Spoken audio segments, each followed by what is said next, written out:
November 20th, 1943, Tarawa Atoll. Colonel Tadao Otani stands behind the reinforced concrete of a pillbox on WWII Island, watching the horizon where American ships blacken the morning sea.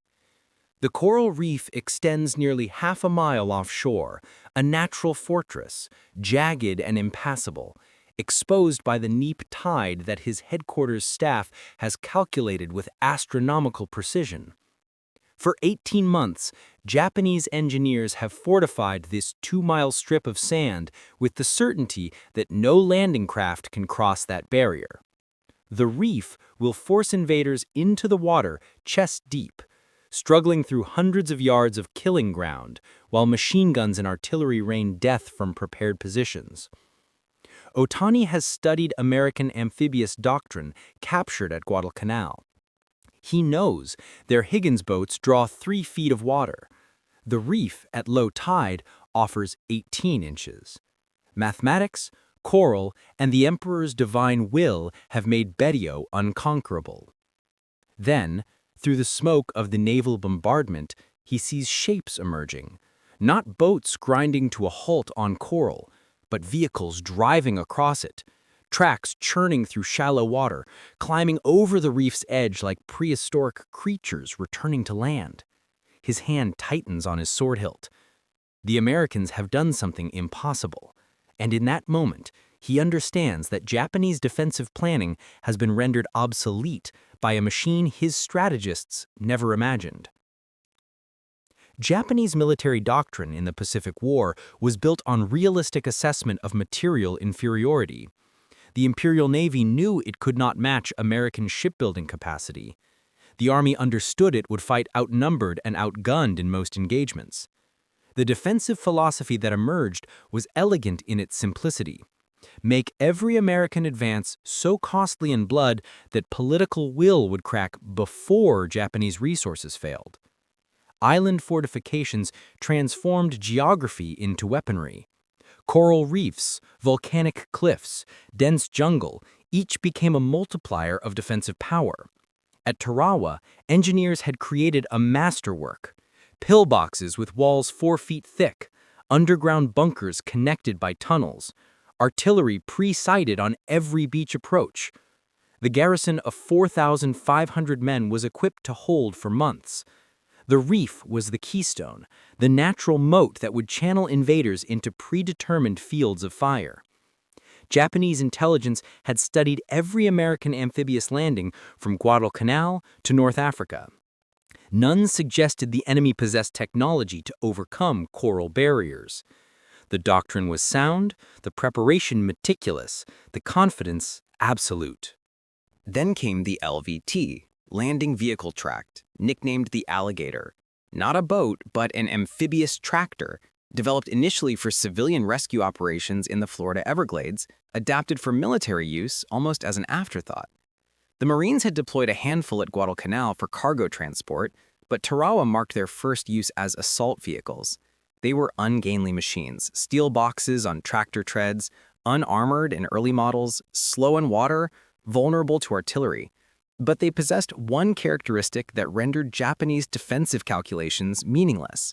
They could drive across coral reefs at low tide, transition from water to land without pause, and deliver troops directly onto beaches beyond the killing ground.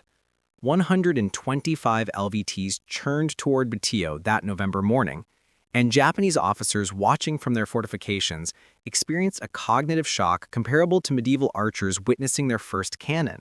The fundamental assumption underlying their entire defensive strategy had been invalidated by American industrial improvisation. The battle records captured the Japanese command's real-time disbelief. Radio intercepts translated after the war show increasing panic as reports flooded headquarters, enemy vehicles crossing the reef, armored tractors bypassing beach obstacles, first wave reaching shore with minimal casualties. The carefully prepared killing ground, where Japanese planners expected to massacre hundreds of Americans trapped in chest-deep water, became irrelevant.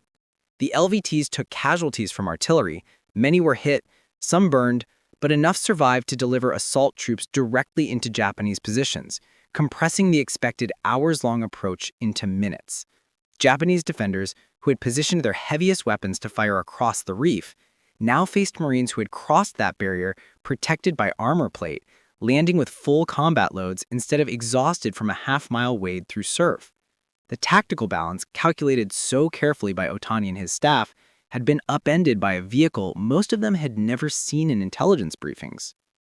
What stunned Japanese officers even more than the LVT's existence was their quantity. This was not a handful of experimental vehicles. The Americans deployed them by the dozens with apparent indifference to losses. When artillery destroyed one LVT, 2 more maneuvered around the wreckage. When machine gun fire killed crews, replacement drivers appeared. This spoke to an industrial capacity beyond Japanese comprehension. The Empire could not build enough landing craft for its own island garrisons, yet America produced specialized amphibious vehicles in such numbers they could be expended almost casually. One captured Japanese officer, interrogated after Tarawa, described watching the LVTs with a sense of technological suffocation. Each vehicle represented not just tactical surprise, but strategic inevitability. If Americans could manufacture machines for every specific tactical problem, adapting civilian equipment to military purposes with such speed and volume, then no amount of Japanese courage or clever defensive positioning could alter the war's ultimate trajectory. The LVT became a symbol in Pacific war planning, on both sides. For Americans, it represented the marriage of industrial capacity and tactical flexibility, the ability to identify problems, engineer solutions, and deploy them at scale within months. For Japanese commanders, it embodied their deepest nightmare, an enemy who could innovate faster than they could adapt, who possessed such material abundance that even specialized equipment could be produced en masse.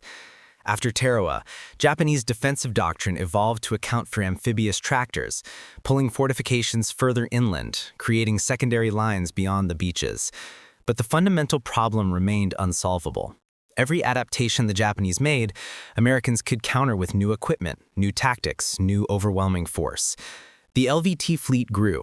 By Saipan in 1944, the Marines deployed over 700 amphibious tractors. By Okinawa in 1945, armored versions with mounted weapons had transformed the vehicles from transports into assault platforms. The deeper psychological impact manifested in post-battle analyses captured from Japanese staff officers. They revealed an obsession with the LVT not as a machine, but as a representation of systemic American advantages.